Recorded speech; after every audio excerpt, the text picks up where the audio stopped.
For 27 years, the apartheid government tried to silence one man. They surrounded him with walls, water, and iron bars.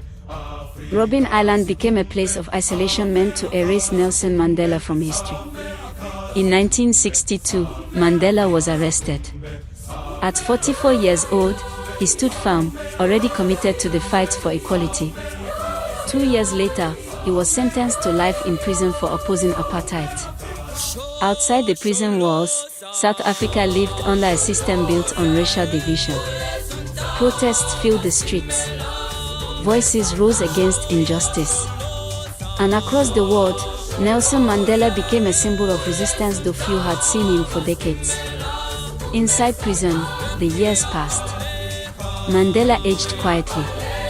His body grew leaner and his hair began to gray. But his resolve never weakened. In February 1990, everything changed. South African President Frederick Willem de Klerk announced the unbanning of liberation movements. Then came the words the world had waited nearly 3 decades to hear. Nelson Mandela would be released. On February 11th, thousands gathered outside Victor Verster prison. Some sang, some cried, some stood in silence, afraid to believe the moment had finally arrived. Just after noon, the prison gates opened. Nelson Mandela walked free. 71 years old, hand in hand with Winnie Mandela. His fist raised not in anger, but in triumph. The world expected bitterness. Instead, Mandela spoke of peace. He spoke of reconciliation. He spoke of a future where South Africans would build a nation together. That same day, he addressed the country from Cape Town City Hall. He made it clear, freedom would mean nothing without unity.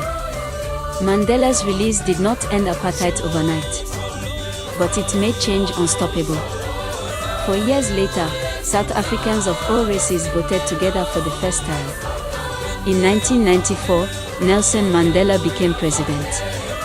From prisoner to leader. From injustice to hope. February 11, 1990. The day a man walked free. And a nation began its long journey toward healing.